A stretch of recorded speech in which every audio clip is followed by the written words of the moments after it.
Estamos iniciando a terceira lição do estudo sobre adoração. O tema da lição de número 3 é Altares para recordar. Eu quero convidar você, nesse momento, a abrir a palavra do Senhor no livro de Gênesis, capítulo 12. Nós iremos ler os versículos 1 ao 9. Gênesis, capítulo 12. Eu quero meditar com vocês nos versículos de 1 ao 9. Diz o seguinte a palavra de Deus. O Senhor disse a Abrão: saia da sua terra, da sua parentela e da casa do seu pai, e vá para a terra que lhe mostrarei. Farei de você uma grande nação, e o abençoarei, e engrandecerei o seu nome.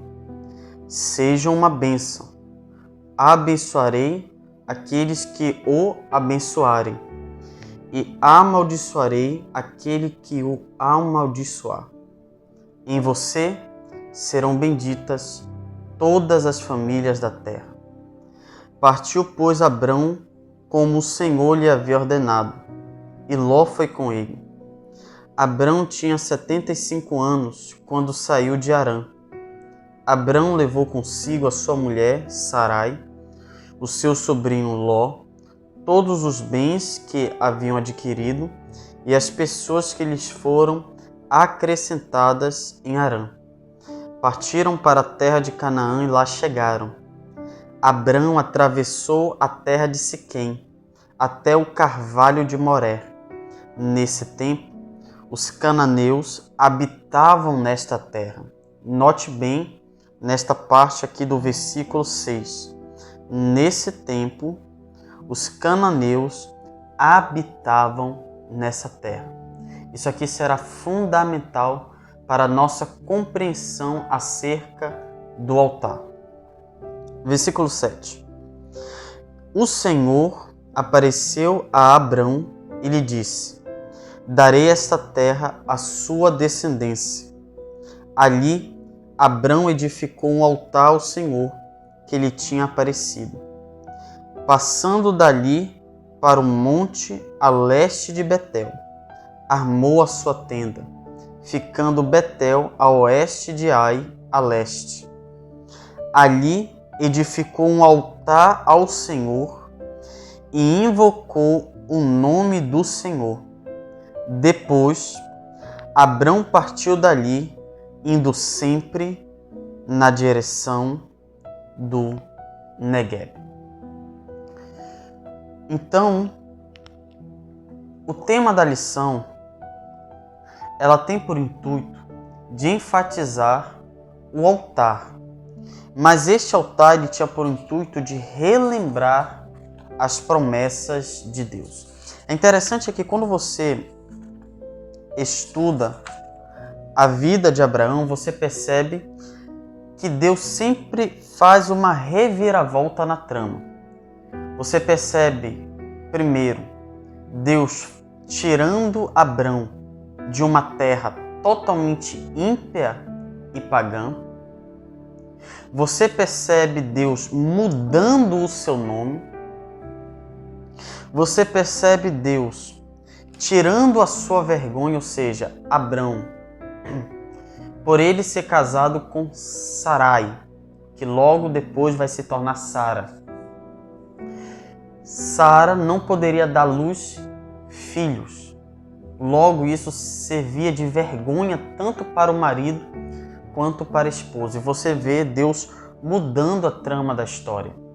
Sara, de uma mulher estéril, dá à luz um filho. E logo depois, você vê Deus mudando novamente a história, quando Deus pede para que Isaac fosse sacrificado. Só que Deus, ele impede Abraão de sacrificar Isaac e mostra para Abraão e também para Isaac o cordeiro, o substituto no lugar do pecador que era Isaac. Então você percebe na história de Abraão essas reviravoltas. Deus mudando a trama, Deus coordenando a história de Abraão. E quando você estuda não apenas a vida de Abraão, mas todos os relatos que aparecem no altar, você percebe que o altar ele era construído para relembrar encontros com Deus. Ou seja, jovem, porque é necessário que nós venhamos reconstruir o nosso altar, restaurar o nosso altar. Porque o altar faz com que a gente relembre a atuação de Deus na nossa vida. Então, sempre quando o patriarca ele olhava para o altar, ele se lembrava do encontro que ele tinha com Deus e do momento em que ele ouvia a voz do Senhor. Também o altar não apenas representava ou levava a pessoa a pensar acerca do encontro que ela teve com Deus, mas também das promessas. Fazia com que o patriarca ou aquele personagem bíblico relembrasse das promessas que Deus havia feito a ele. Vamos nos focar aqui na história de Abraão. Você percebe que Gênesis capítulo 11, Abraão, ele é filho de Terá. Abraão estava em Harã. Em Harã, Deus o chama para sair de lá. E a Bíblia diz que quando ele sai dali, qual é a primeira coisa que ele faz? Ele constrói um altar. É interessante que a distância de Canaã, da cidade de Harã para a terra de Canaã, a distância era mais de 600 quilômetros entre Harã até Canaã. E nesse percurso, Abraão, aos 75 anos de idade, o que ele faz? Ele constrói um altar. Por quê? Porque Deus havia feito uma promessa. Abraão, farei de você uma grande nação. E a partir de você, todos os povos da terra serão abençoados. Por quê? Porque Deus havia escolhido Abraão e sua futura descendência para serem detentores da verdade. Era por meio da descendência de Abraão que o mundo teria o conhecimento da verdade, o conhecimento acerca do Deus eterno. Então, quando Abraão ouviu estas palavras do Senhor, o que ele fez? Ele constrói um altar, mas não apenas isso. No capítulo 12, versículo 8, nos informa que Abraão ele não apenas constrói o altar, mas ele invoca o nome do Senhor. Ou seja, Abraão ele queria, por meio do altar, buscar ter um relacionamento mais profundo com Deus. Então, toda vez que Abraão ele construía um altar, era uma forma dele intensificar o seu relacionamento com Deus.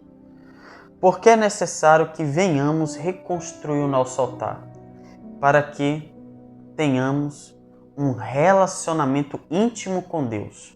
Deus ele quer se revelar a nós, mas ele só fará isso por meio do altar. Por que é necessário que nós venhamos reconstruir o altar? Note bem, porque houve a necessidade de Deus, por meio do altar, fazer Abraão relembrar as promessas. Porque a Bíblia diz que aquela terra, a terra de Canaã, ela era dominada pelos cananeus. Note bem, capítulo 12, versículo 6. Abrão atravessou a terra de Siquém até o Carvalho de Moré. Nesse tempo, os cananeus habitavam na terra. E quando você estuda a história desse povo, Você percebe que os cananeus eles eram homens perversos, homens truculentos, homens maus. Então, como confiar nesta promessa? Como que esta terra que pertencia a um outro povo, que era perverso, que era mau, poderia agora pertencer a um homem totalmente desconhecido? Aí que entra o altar. Fazer com que Abraão relembrasse. Eu sei que as coisas estão complicadas, isso aqui na concepção de Abraão. Abraão sabia que aos olhos humanos era impossível conquistar a terra de Canaã. Mas para Deus tudo era possível. Porque era necessário Abraão reconstruir o altar. Testemunhos para a Igreja, volume 7, página 40, Ellen White diz o seguinte: a vida de Abraão, o amigo de Deus. Olha aí, Abraão ele tinha um relacionamento tão íntimo com Deus por meio do altar que a Bíblia o chama de amigo de Deus. Ellen White diz que a vida de Abraão, o amigo de Deus, era de oração. Então Abraão ele era um homem de oração, ele tinha uma vida íntima com Deus, ele tinha uma vida longa de oração. Ele conhecia Deus por meio da oração. Onde quer que armasse sua tenda, junto dela construía um altar sobre o qual oferecia os sacrifícios da manhã e da tarde. Ao remover sua tenda, o altar ficava, e o cananeu errante, ao chegar àquele altar, sabia quem havia estado ali. E quando armou a sua tenda, consertou o altar e adorou o Deus vivo. Porque é necessário reconstruir o altar? Porque é por meio do altar que muitos terão conhecimento acerca de Deus. Ellen White enfatiza que quando era necessário Abraão sair daquele lugar, o altar permanecia. E todo cananeu errante, ao se deparar com aquele altar, ele sabia quem esteve naquele lugar, ou seja, Abraão, e ele sabia que este altar pertencia ao único Deus verdadeiro. As pessoas só terão conhecimento de Deus acerca das suas obras e de quem Ele é se nós reconstruirmos o altar. Então o altar naquele contexto servia como posso dizer, servia como uma forma de evangelização. Evangelizava aqueles que não conheciam acerca do Deus verdadeiro. Mas também o altar servia para preparação, para preparar a Abraão para a prova final. A Bíblia, lá em Gênesis capítulo 22, nos enfatiza que Deus aparece para Abraão pedindo Isaque em sacrifício. Não foi fácil para Abraão tomar aquela atitude. Que atitude era? Sair da sua tenda, levar o seu único filho para o Monte Moriá e sacrificá-lo. Não foi fácil para Abraão. Mas porque ele teve tal atitude, mesmo ele não sacrificando, mas ele já havia sacrificado o seu filho no coração. Porque Abraão teve esse tipo de atitude? Porque Abraão havia reconstruído, restaurado o altar de adoração. Ele já estava familiarizado com a adoração, com o altar. E era no altar que Abraão depositava sua fé e confiança em Deus.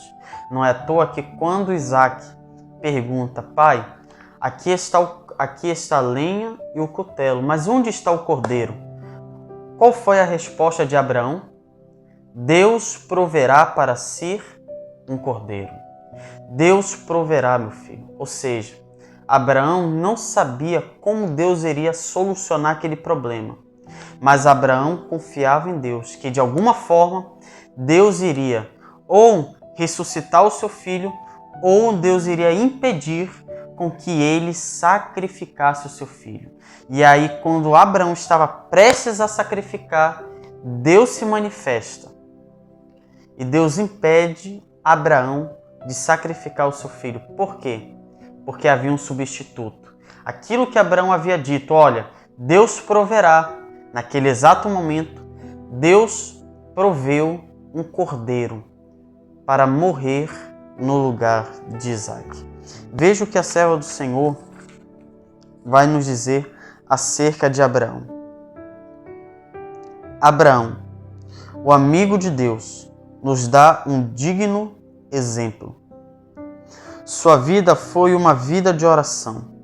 Onde quer que ele armasse a tenda, junto construía o altar, convocando todos os que faziam parte de seu acampamento para o sacrifício da manhã e da tarde. Que possamos, como jovens, tomar para si, para nós, o exemplo de Abraão.